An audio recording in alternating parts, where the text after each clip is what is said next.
Well, good morning, everyone. Thanks for joining us for the 16th meeting of the Ukraine Defense Contact Group. And it's great to see everyone this morning.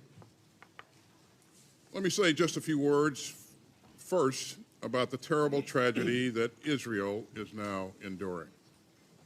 The full horror of the attacks by Hamas continues to become more clear and more appalling. The United States stands firmly with Israel as it defends itself and its citizens from this vile Hamas terrorist assault. And we will stay in close contact with our Israeli partners and ensure that they have what they need to protect their country. As President Biden has made clear, no other party hostile to Israel should try to exploit these despicable attacks. Like any other country, Israel has a bedrock right to defend itself from terrorism and aggression. And our support for Israel's security will remain ironclad, especially in this hour of atrocity and challenge. Now, let me turn to today's agenda. By gathering this contact group again, we remind the world of our shared commitment to support Ukraine today and for the long haul. Let me start by thanking President Zelensky for joining us today. Mr. President, it's an honor to have you here. And you can see firsthand the scope and the determination of the coalition that has done so much to help Ukraine's fight for freedom. Let me also thank Minister Umerov and the rest of the Ukrainian delegation for joining us today. I'm delighted to be here with our new chairman of the Joint Chiefs of Staff, General C.Q. Brown. Welcome to your first Ukraine Defense Contact Group, General. It's great to have you here with us.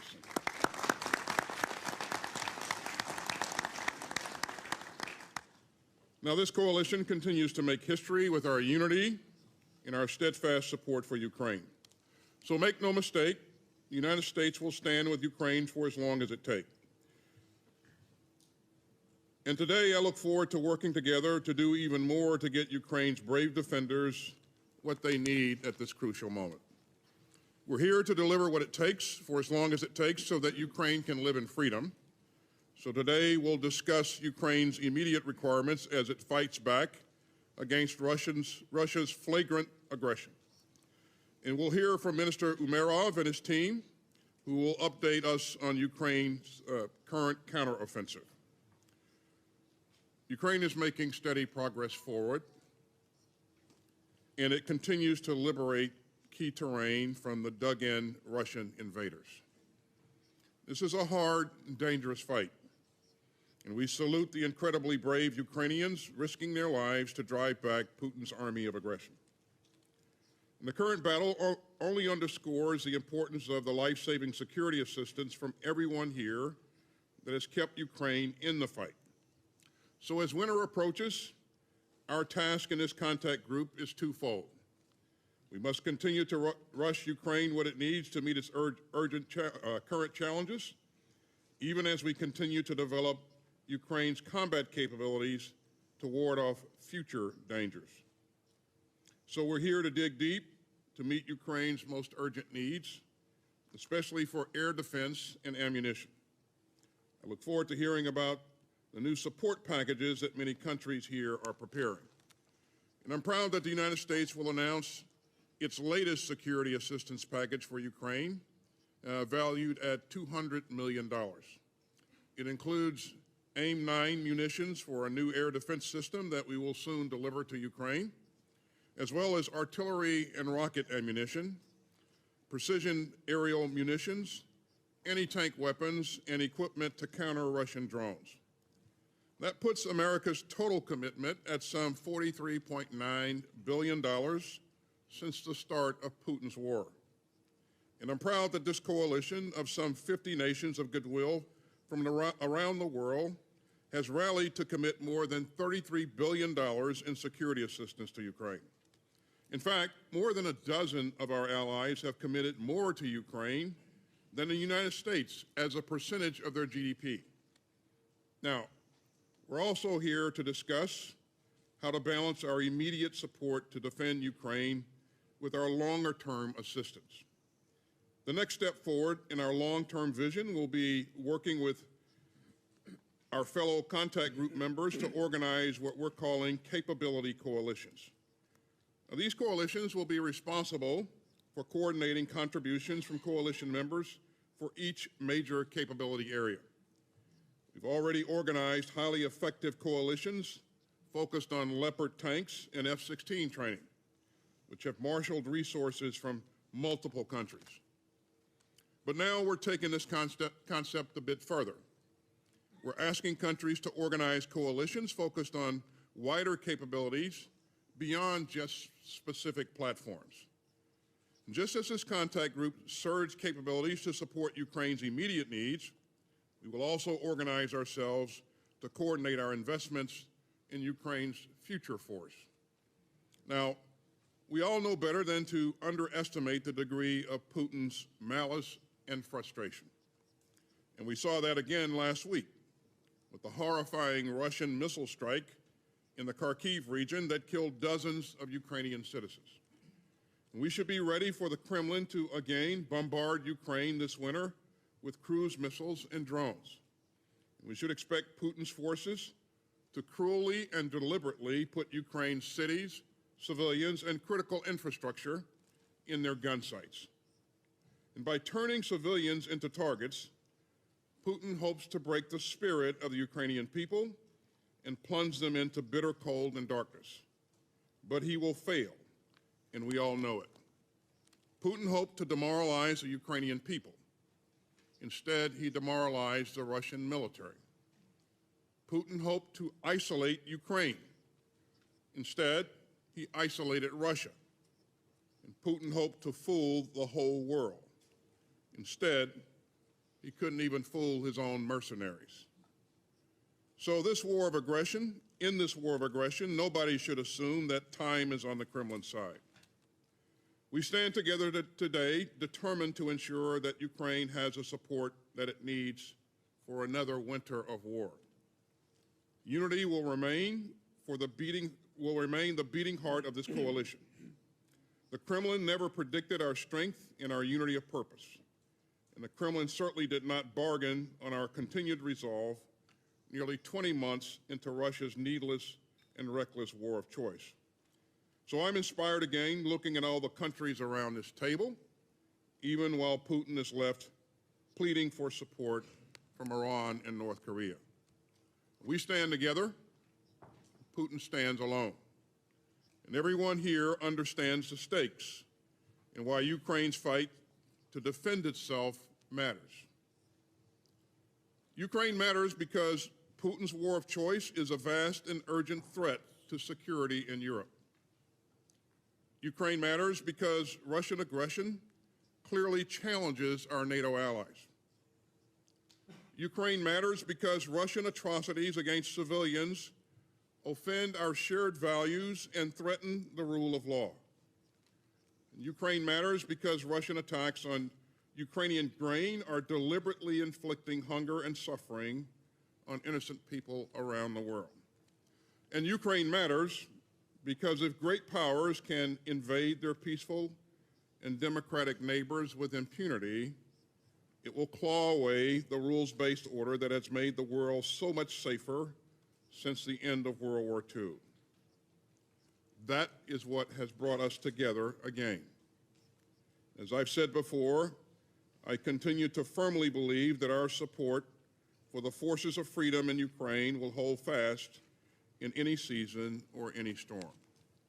So thanks again for being here. And now, for the first time in person at the Ukraine Defense Contact Group, let me give the floor to President Zelensky. Mr. President, welcome again. We're delighted to have you here. Thank you so much.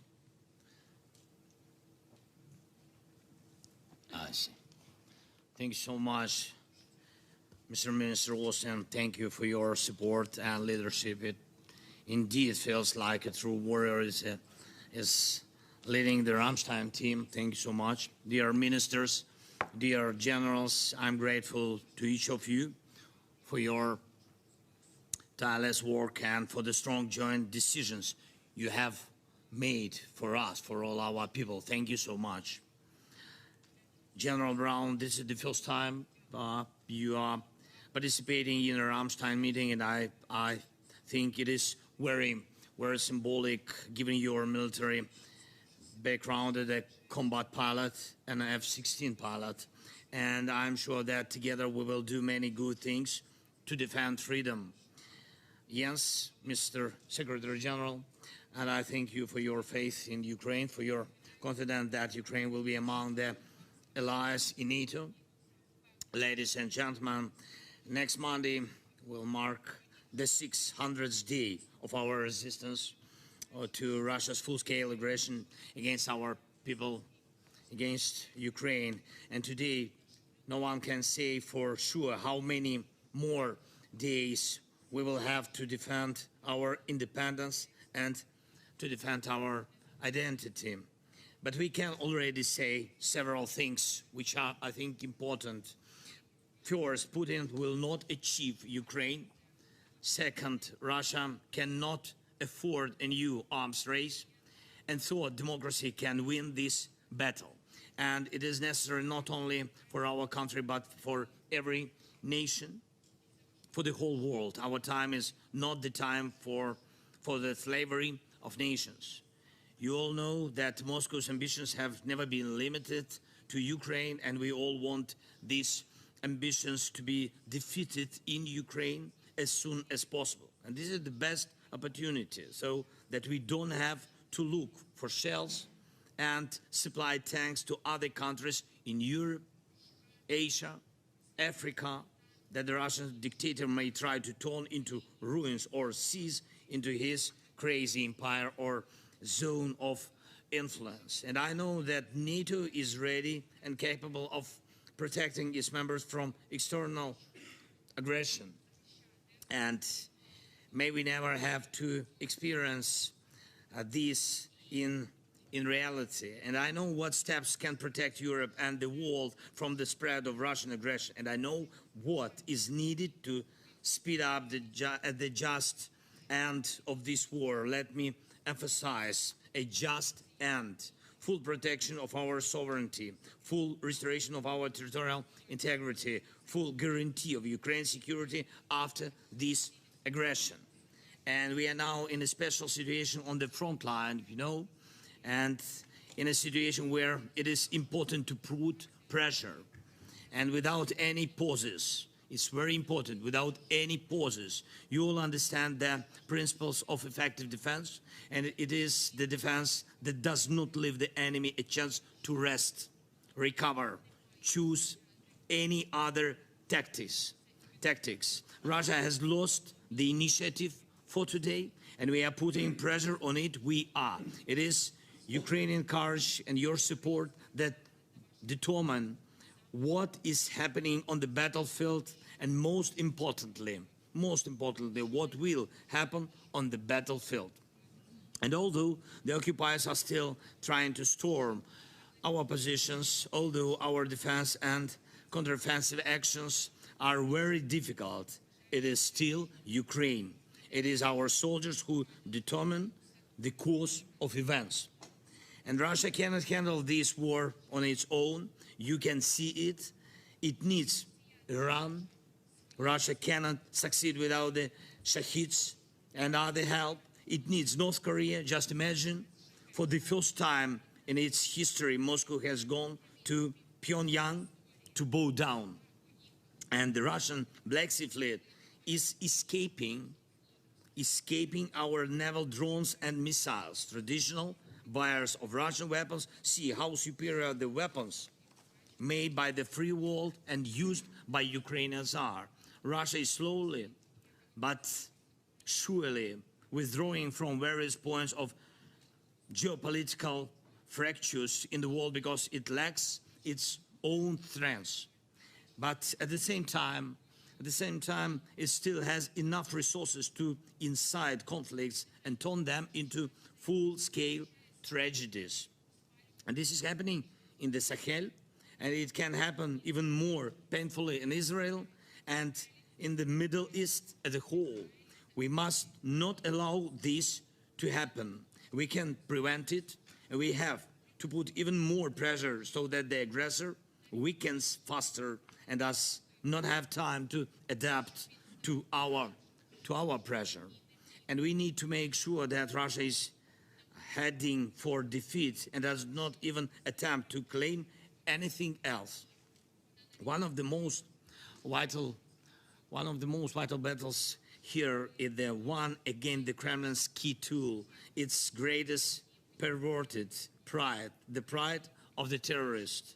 And last winter, Russia wanted to turn it into a weapon against us by destroying all our power plants and supply network. And I'm grateful to all of you, every country, every leader who helped us with air defense and energy equipment. It's really what a lifesaver for us, for all of us, for our people, our children.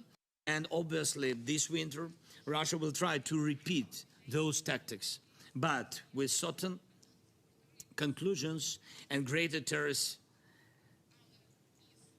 efforts. Please know that even during that attack on Israel, terrorists target one of the largest power plants in the region.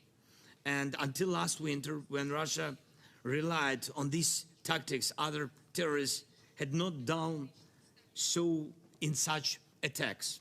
And of course, our task now is to get through this difficult time, through this winter. But in fact, the real power of this task is fulfilled, is much greater than just getting through the winter. Air defense is a significant part of the answer to the question of when this war will end and whether it will end justly for Ukraine. And I'm confident that it can be so, it will be so. Everyone can see what the protection of the sky gives. It is guaranteed that there will be normal life in the cities. There will be an economy. There will be people. Long-range air defense can also ensure the functioning of our corridors in the Black Sea and the Danube region. Air defense will ensure that Russian jets will not be able to approach our Ukrainian borders, and therefore it will solve the issue of Russian guided bombs. And we all need this kind of push now, a step forward in our defense, air defense. For Ukraine, this will be a victory of life, and this is vital. For Russia, it will be a failure of its key strategy, the strategy of terror. What will it have left by this? And we need to protect people. We need the opportunity to live and accumulate economic activity. And we need normal exports. Grain is the key to global food security, Ukrainian grain. And then there is metallurgy also and other goods of our exports. It is economic basis of life. We need children to be able to study at schools, not only online, and we need people to live not only from one air alarm to another, but based on their plans for days, weeks, better months. When this happens, the majority of our people who have found temporary refuge abroad will start to come back. Millions of Ukrainians, I'm sure, the stronger we are socially and economically, the more powerful we'll be in the military sense. We will be able to ensure the work of a greater number and capacity of defense industries in Ukraine. We will be able to depend much less on the assistance of our partners, and we will be able to provide more support to the front line. Dear friends, we must win the winter battle against terror, and we can win it, and along with it, we can win the battle for how and whose terms this war will end. Ukraine can survive, and it will survive. However, it is important to take the weapons out of the hands of the enemy. What is Russia's strength? Let's be honest. only the fact that they can destroy lives. Russia is not capable of doing anything else. Is it a security donor? Really? No. A supporter of development? No. A political pole? No. A source of economical growth? No. A terrorist? Yes. Yes, that is the only thing. And that threatens Ukraine and many other nations. We need to get this instrument out of Russia's hands, the instrument of terror. And the answer is air defense and other types of weapons, the list of which we'll discuss, and my team, of course, will share with you. And above all, please remember that this will not only help to bring a just end to the war for us, but also keep the war away from you, from your borders and borders of your allies, from the alliance. Missiles and drones will not fall in Romania and Poland or elsewhere if they cannot overcome the protection of the Ukrainian sky. Terrorists like Putin or like Hamas seek to hold free and democratic nations as hostages, and they want power over those who seek freedom. The terrorists will not change, they just must lose. And that means we must win. We do. It requires patience, it requires steady and continuous support. We need to take the right steps that save lives of the people for real. Vital steps and strengthen the defense significantly. Air defense is a must, and I'm sure you heard me. Thank you for your invitation. Thank you very much for your attention and for your common big support during all these days, weeks, months of full-scale war. Thank you and your nations. Slava Ukraini!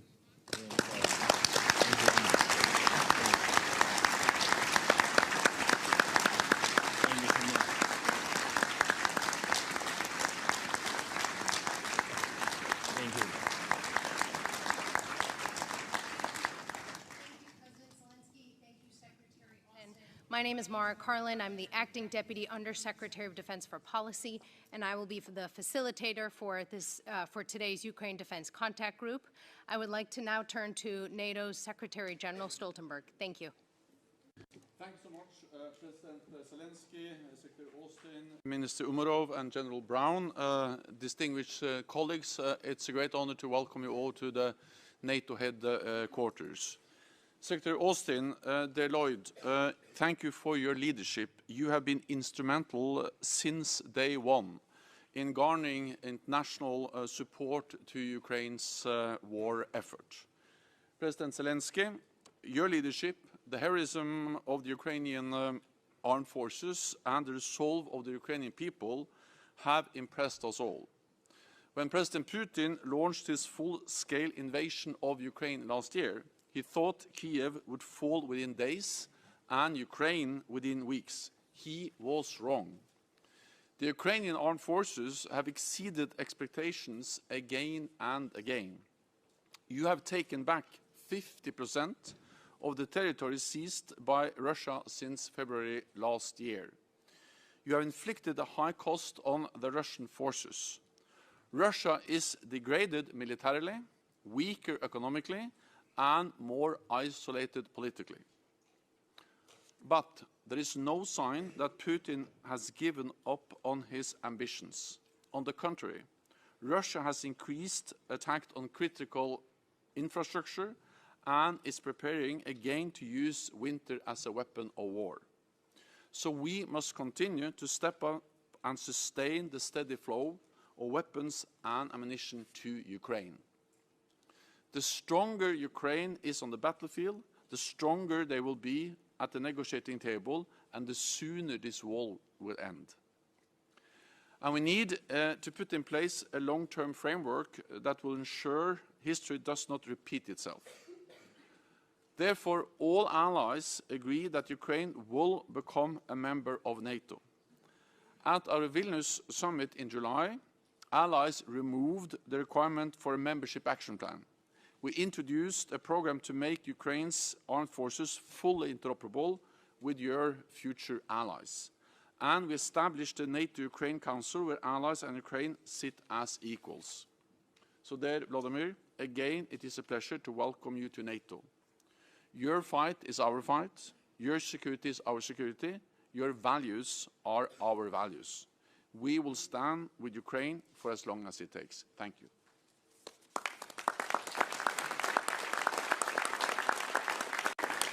Thank you, Secretary Stoltenberg. We will now pause as the press departs. Thank you all very much.